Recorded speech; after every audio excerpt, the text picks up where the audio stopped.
Hello everybody, I'm Aiden. I'm Clark. And welcome to Liquid Studio Productions.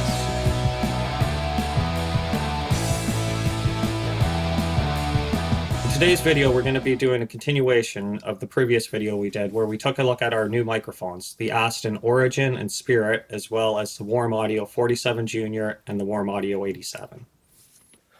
We're also going to include in this video our Beyerdynamic M88, which is another new microphone that we've just recently purchased.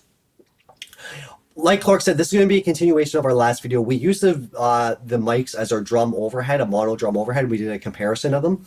In this video, we're going to use them on acoustic instruments. We're going to use them on an acoustic guitar that's in Nashville tuning, and a mandolin.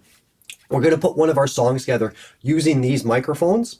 And then at the end of the video, we're going to mix the song using no EQ, no compression, just the raw feeds from the microphones. And then we're also going to do a mix where we're going to do a little bit of EQ and a little bit of work on it to kind of hear what the finished product would sound like. We used an Eastman acoustic for two different sections of this video, where I was doing a picking section and then also a strumming section. And then we also used a Fender acoustic for our Nashville tuning guitar, and we used an Epiphone mandolin. And then at the end of the video, you'll hear the microphones on the drum kit. We placed the microphones in strategic spots for each instrument that we were recording. We didn't place all the microphones in the same spot because we didn't want to do so much as a direct comparison, because all these mics do sound very similar and you are going to hear that. We wanted to kind of utilize what their strengths were a little bit, so that way when we went to go to mix the song, we'd have a few options for microphone placement to be able to blend those. You will notice the 47 Junior on all the recordings, we always kept that one back a little bit and used it more as a room mic, just because of the large proximity effect. You will hear that on these recordings as well too. It really retains the low end, and it really makes the sound source sound like it's very close to the mic, even when it's a little bit further away as a room mic. The Aston Origin, you'll notice on a couple of the recordings, we opted to use that in behind the guitar, again, to use it to kind of pick up more of the room sound. Because that microphone, we found it has a little bit of a lift in the low end, we wanted to really kind of be able to accentuate that and utilize that. So we opted to use it as more of a behind the guitar and further up on a couple of the recordings. So now we're going to dive into the samples. After that, we're going to come back and we're going to discuss the microphones a little bit, and then we'll play the two versions of the song that we did, the unedited and the mixed version.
Welcome back, everyone. Thanks for watching the video.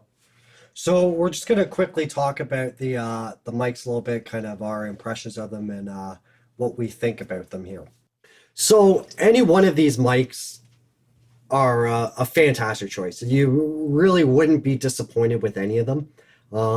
If I had to recommend one of them, probably the Aston Spirit, just because of the additional polar patterns and for at the price point that it is. But like I said, any one of them, they're all fantastic. We've been super happy with all of them, and they all kind of have their own niche applications. As of right now, we are using the 47 to pick up our audio in the room, and that's what we're using that one for when we host our live stream as well, is to pick up all the audio. And the Beyerdynamic, we were very impressed with that mic as well too. Just how well it would pick up sound sources. It's been fantastic. But I'll let Clark here talk and share his opinions on the mics here now. If I had to choose just one of these mics, I would probably choose the Aston Spirit as well, based on the price point and what you get for the total package. The Origin is great mic too, and it's a little bit less, so if you were a bit more on a budget, I would probably recommend that one as well. Not to say that the two Warms aren't great mics either. The 87 and the Origin actually I find sound very close. You just get a little bit more low end in the Origin. And then I find with the 47, it works great on most applications too, but it's not quite as rounded out, I guess, as the other microphones. But like Aiden said, we found a great application for it, using it as the room mic for picking up our voices when we do our overdubs or any talking. So if you're into audio production or music, come hang out on our YouTube channel on Mondays and Thursdays at 7 p.m. Eastern Standard Time. We host a live stream here in our studio where we create new music on the spot using our live instruments and some virtual instruments. Then we post everything we create to SoundCloud afterwards. Our SoundCloud is soundcloud.com/liquidstudio. You can also connect with us on Twitter at liquidstudio2 and Facebook at Liquid Studio. And be sure to check back soon, because we're working on our follow-up video where we're going to show the full song pieced together with all these different instruments and mics. So we're going to show two different versions of the song. We're going to show you the version without any EQ or compression done, just the microphones recorded, and then we're going to show you a version that we've mastered where we added a few MIDI instruments, some flutes and violins and stuff like that too. Well, thanks for checking out our video. Have a good day.